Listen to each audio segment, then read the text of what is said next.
la chaîne qui donne envie d'agir.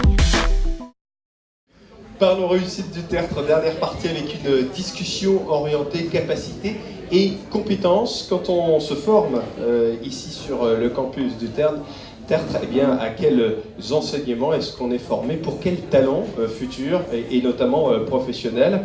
Est-ce qu'on a conscience d'ailleurs au moment où l'on fait ses études de ces capacités?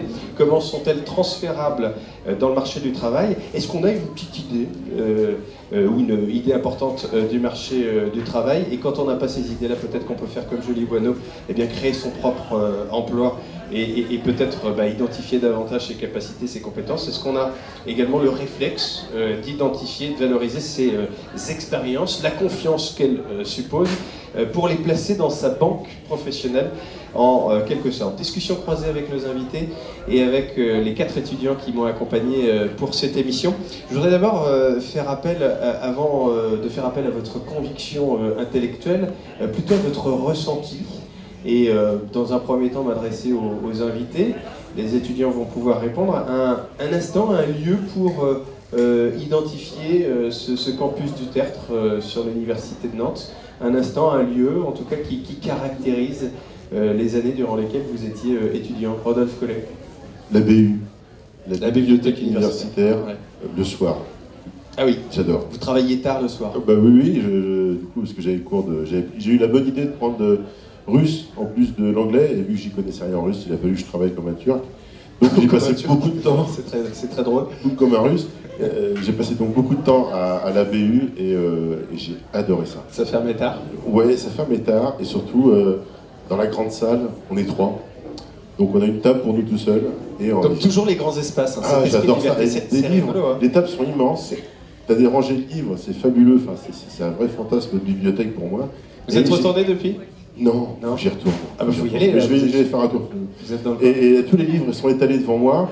Et là, je picore à droite à gauche, je lève la tête, toujours personne. Génial, j'adore. N'aimiez pas les gens en fait à l'époque?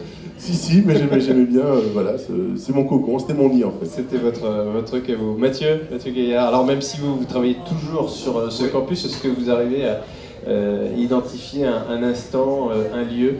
Alors sur le lieu, ce serait ici, le point étudiant, et c'est plusieurs instants.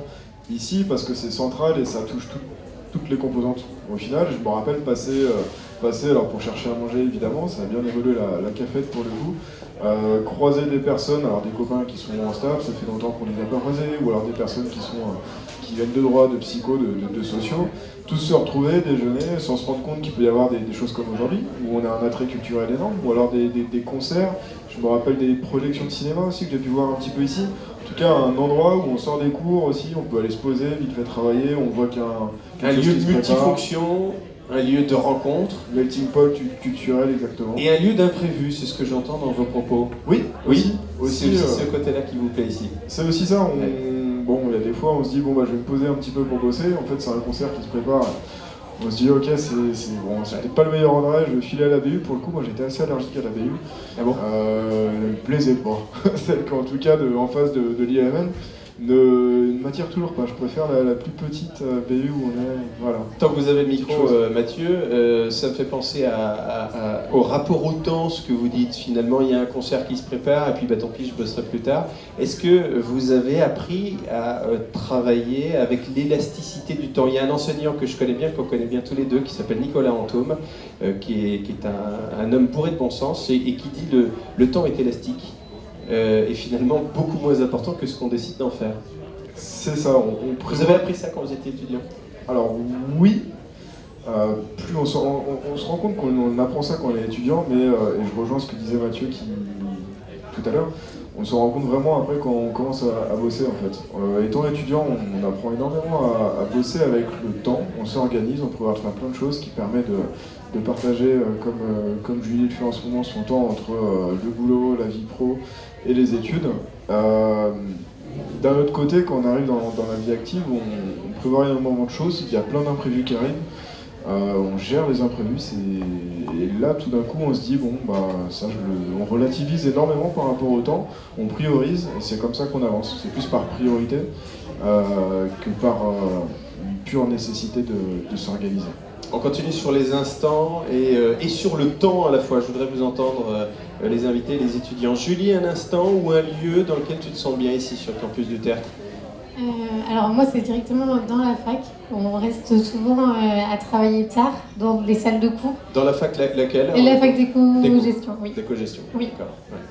Donc c'est vrai que je cours entre la fac ici et le bâtiment Petit Port. Bah oui. Voilà. Et donc c'est un endroit où tu te sens bien? Oui, ça va. Sabrine? Moi c'est un peu comme Mathieu, en fait c'est le pôle étudiant. Le pôle étudiant? Parce que j'aime bien le fait que voilà, il y a plein de personnalités qui se retrouvent à l'intérieur et il y a plein d'activités culturelles qui s'y font, donc au final on y trouve tous son compte et c'est sympa comme lieu, enfin, c'est convivial, c'est moins stressant que la BU et moins opprimant que la fac. Ah oui, c'est plus bruyant. Oui, On arrive mais à travailler quand même? moi je travaille, enfin après ici pour travailler oui c'est la BU, mais après c'est pas forcément un lieu qu'on affectionne, quoi. Enfin moi je l'affectionne pas. Et alors le rapport au temps dont on parlait, le rapport à l'imprévu dont on parlait avec Mathieu, est-ce que ça te parle? Est-ce que cette quand année, on se destine à devenir journaliste plus tard, c'est une notion, le rapport au temps, est-ce qu'on en fait qu'on a déjà l'esprit? Cette année oui, enfin moi cette année je fais une double licence, donc j'ai pas beaucoup de temps pour moi et le temps que j'ai je l'utilise à travailler autre part. Enfin, je suis bénévole à Prune, et du coup je fais des émissions là-bas. En radio, donc déjà. Oui, et je fais de la radio, bah oui, mais du coup c'est compliqué, faut que je trouve le temps pour travailler, que je trouve le temps pour mes activités extrascolaires du coup. Et c'est vrai que du coup des fois j'ai pas beaucoup de temps pour moi et donc c'est compliqué à concilier. Comment tu t'équilibres? Je dors pas beaucoup. Bon, c'est le sommeil qu'on prend un coup. Voilà, mais c'est pas grave. Je bois. Bon, Ah non, moi l'alcool non, mais oui, je dors Eh pas ben c'est beaucoup. tant mieux. Mais voilà. Alexis, un lieu, un Moi, instant? ça serait peut-être comme lieu les nouvelles salles informatiques de Ligarin, donc Ligarin construit depuis quelques années seulement, donc des salles toutes modernes, super propres, des postes à disposition, avec vraiment des postes complets, quoi. On va dire qu'il y a tous les logiciels qu'on veut, des logiciels parfois gratuits et puis parfois payants aussi, qu'on ne peut pas se permettre d'avoir chez nous. Un lieu outil unique en fait. Et là, c'est vrai que on peut en décider d'en faire ce qu'on veut parce qu'on traite les informations par tout ce qu'il y a à notre disposition dans ces salles-là.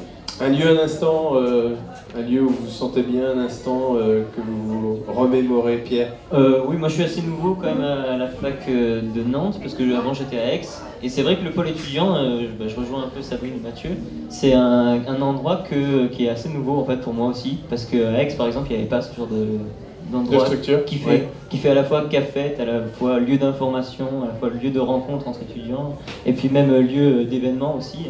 Comme, Tu arrives à travailler ici?